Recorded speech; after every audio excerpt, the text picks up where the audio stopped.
খাস কলকাতায় আবারও ভেঙে পড়ল বহুতল। হ্যাঁ, খাস কলকাতায় আবারও ভেঙে পড়ল বহুতল। এর আগে গার্ডেন রিচে ভেঙে পড়েছিল সেই বহুতল বাড়ি।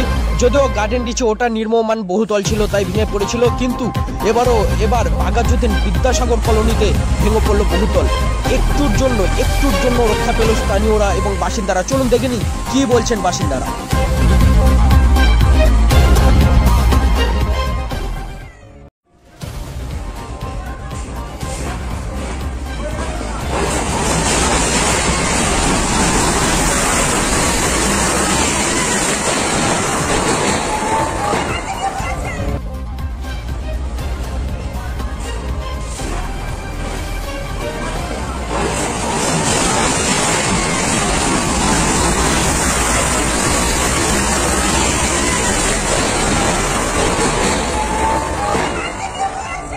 যাচ্ছে আমরা তখনই এসছি, ওই 3:10 হবে। তারা নাকি আগে থেকেই ছিল না, অন্য জায়গায় শিফট করেছিল, ভাড়া নিয়েছিল, কাজ করছিল। এখানে তো অনেক আগে, যত আগে বিল্ডিং হয়েছে বেআইনি ভাবেই তো হয়েছে, আনঅথরাইজড বিল্ডিংই তো হয়েছে আগে। এখন তো সেটা হয় না, বছর 10 হলো, এখন তো অনেক রকমের সিস্টেম করে বিল্ডিং হচ্ছে।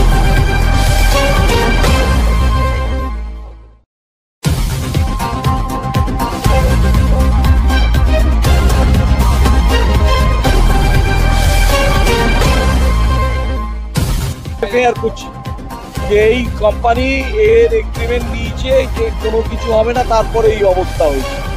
এই বাড়িটাকে তোলবার চেষ্টা করা হচ্ছে এবং having without any permission from the KMC. এত বড় কাজ করতে গেলে কেএমসি রিপেয়ারিং এর পারমিশন দরকার, কোনো পারমিশন ছাড়া এই নাকড়া কনস্ট্রাকশন কোম্পানি তারা এই কাজ করছে। যারা এই হরিয়ানার company without having any permission এবং যারা পুরোটা 100% সিওরিটি নিয়েছে, এদের বিরুদ্ধে আমি ডিসিকেও বলবো এবং আমাদের যারা বাড়ির মালিক যারা এগ্রিমেন্ট করেছে তাদেরকেও বলবো এই যে এক তো রেসপন্সিবিলিটি হবে প্রমোটার, যে বিল্ডিং তৈরি হওয়া 4-5 বছরের মধ্যে কেন বিল্ডিংটা হেলে যায়, তার জন্য প্রমোটার সম্পূর্ণভাবে দায়ী। আর দ্বিতীয়টা যারা এগ্রিমেন্ট করেছে তারা এই all flat owner including the developer, because ডেভেলপারের নিচেরও এখানে একটা ফ্ল্যাট আছে, এরা মিলে নাগরার সাথে বিল্ডিং কনস্ট্রাকশন কোম্পানির সাথে এগ্রিমেন্ট করেছে যে পুরো কাজটা করে দেবে। এই নাগরা কনস্ট্রাকশনও তাদের রেসপন্সিবিলিটি তারা অস্বীকার করতে পারে না, কারণ তারা 100% গ্যারান্টি দিচ্ছে। আপনাদেরকে আমি ক্লজগুলি পড়ে শোনালাম যে 100% গ্যারান্টি।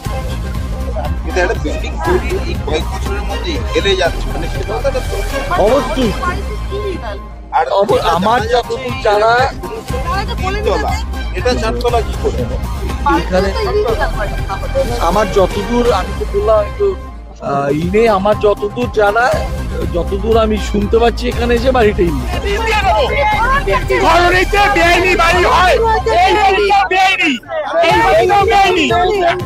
নিয়ম মেনে সব কাজ হয় না, রাজনীতি করতে